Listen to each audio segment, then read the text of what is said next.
Assalamualaikum warahmatullahi wabarakatuh. Perkenalkan, nama saya Mawi, kelas A14, mahasiswa PJJ Syekh Nurjati semester 4. Kali ini saya akan mempresentasikan sebuah PPT, yaitu pengantar teknologi informasi.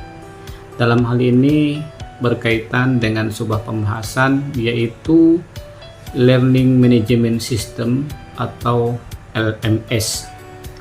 Baik, untuk mempersingkat pembahasan ini, kita masuk di slide yang pertama. Di slide ini, LMS adalah sebuah teknologi pendukung e-learning, di mana ada beberapa hal yang harus diketahui, yaitu persiapan atau input, di mana hal ini adalah sebagai sebuah pembuatan materi, yaitu Office Application atau PPT dan lain-lain. Bisa digunakan juga sebagai sebuah animasi atau flash, kemudian handycam atau video editor, voice recorder, dan voice editor. Kemudian LMS ini juga bisa digunakan sebagai pembelajaran, yaitu delivery, dalam hal ini sebagai email chatting, share engine, LMS video conference, dan juga digital library. Termasuk sebagai output atau evaluasi, dalam hal ini juga bisa digunakan dari email, chatting, video conference, atau LMS SIAK. Hal ini menjadi sebuah pendukung teknologi yang baru. Berikutnya bentuk-bentuk komunikasi sebagai implikasi teknologi e-learning, yaitu sebagai sinkronus dan asinkronus. Dan kalau sinkronus ini biasanya digunakan sebagai classroom atau LMS, kemudian sebagai audio atau video conferencing, kemudian juga LMS chat, text, voice, online, whiteboard, dan juga satellite delivery, dan synchronous streaming. Nah, juga bisa digunakan sebagai asinkronus, yaitu learning center, kemudian laboratory, library, dan LMS. Sebagai juga email, CD-ROM, LMS discussion boards, dan website, video audio, TIFF, dan archived stemats. Nah, itulah bentuk-bentuk komunikasi sebagai implikasi teknologi e-learning. Nah, di slide ini kita akan melihat definisi LMS, yaitu sebagai environment yang digunakan oleh pengajar atau dosen, instruktur dalam membuat, menyimpan, menggunakan kembali, mengelola, serta menyampaikan materi pembelajaran kepada para siswa.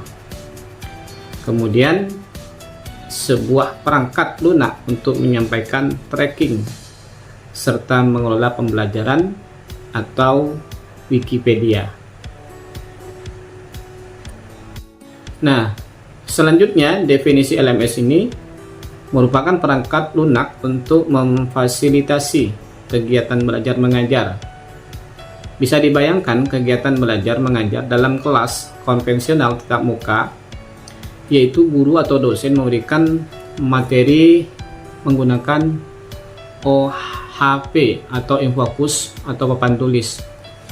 Siswa berdiskusi dengan siswa lainnya, siswa bertanya kepada guru atau dosen, siswa mengikuti kuis, siswa mengerjakan tugas, siswa mencari informasi misal di buku, perpustakaan, dan lain-lain sebagai presentasi hasil tugas dan sebagainya. Ini kegunaan di mana LMS ini bisa digunakan sebagai media untuk pembelajaran di era sekarang yang begitu canggih ini. Nah, LMS sebagai refleksi pemenuhan kebutuhan pembelajaran. Ada banyak LMS yang bisa digunakan. Bagaimana memilih LMS tersebut? Ini ada ciri-ciri fitur yang dimiliki oleh LMS yang paling mudah Anda jangkau, yang disediakan oleh universitas misalnya. Evaluasi apakah fitur-fitur yang tersedia mampu mengakomodir metode pembelajaran yang Anda pergunakan atau tidak. Jika ada fitur dari LMS yang Anda butuhkan tetapi tidak Anda temukan, Anda bisa kombinasikan dengan software yang lainnya. Nah, di bagian slide ini cukup menarik juga untuk kita ketahui, yaitu aktivitas dalam metode pembelajaran teacher centered. Ya, ini merupakan metode pembelajaran yang bersifat konvensional. Pengajar sebagai pusat pembelajaran, berikutnya siswa sebagai pendengar atau penerima materi. Interaksi antar mengajar dan siswa serta siswa dan siswa yang minimum. Berikutnya aktivitas dalam metode pembelajaran student centered, yaitu diantaranya adalah teori belajar yang paling berpengaruh saat ini adalah teori konstruktivis. Constructive learning setting. Belajar adalah pemahaman yang didapatkan melalui cara aktif dan siswa dituntut untuk mampu mengkonstruksi pengetahuan. Student centered learning merupakan pembelajaran yang didasarkan pada model konstruktivis tersebut, di mana pada student centered learning terjadi penggariskan peran dari pengajar menjadi fasilitator. Fasilitator menyediakan kerangka belajar siswa. Aktivitas di dalam pembelajaran ini bergantung pada learning design yang dipilih. Nah, kita lihat juga di aktivitas dalam metode pembelajaran student centered ini, yaitu constructivist learning design, yaitu ada juga namanya PBL, case based learning, project based learning, inquiry based learning, role play. Ada juga beberapa aktivitas yang umum, yakni diskusi antar siswa, pencarian informasi, perpustakaan, share, engine, dan lain-lain, sebagai monitoring oleh fasilitator, juga presentasi hasil pembelajaran, dan lain-lain. Fungsi utama LMS ini dalam pembelajaran ada banyak pihak yang terlibat: siswa, pengajar, asisten, sekretariat, akademik, keuangan, dan sebagainya. LMS biasanya hanya mendukung 3 unsur utama: siswa, pengajar, dan administrator sistem. Salah satu standar yang dipakai dalam menentukan fungsi LMS adalah Learning Technology System Architecture atau LTSA dari IEEE. LTSA adalah arsitektur yang menggambarkan rancangan sistem level tinggi beserta komponen-komponennya, yang merupakan hasil penelitian yang dilakukan oleh divisi editor dari France Incorporation. Nah, di bagian ini kita lihat fungsi utama LMS ya. Komponen sistem LTSA, di mana ada proses yang meliputi entitas siswa, evaluasi, pelatih, dan pengiriman. Proses dideskripsikan dengan batasan input, proses, fungsionalitas, dan output. Kemudian penyimpanan data yang meliputi rapor siswa dan sumber daya pembelajaran. Penyimpanan data dideskripsikan dengan tipe dari informasi yang disimpan dan dengan metode search, retrieval, dan update. Aliran data yang meliputi perilaku, penilaian, informasi siswa, Gori Info Katalog, kemudian lokator materi pembelajaran multimedia, konteks interaksi, dan preferensi pembelajaran. Aliran data dideskripsikan dengan konektivitas one way, two way, static connection, dynamic connection, dan sebagainya, dan tipe informasi yang dialirkan, dan lain-lain. Fungsi utama LMS yaitu student management, menyediakan fungsi terkait dengan pengaturan siswa. Kemudian course management, menyediakan fungsi-fungsi terkait dengan pengaturan mata ajar. Skill assessment evaluation, menyediakan fungsi-fungsi untuk proses evaluasi pembelajaran.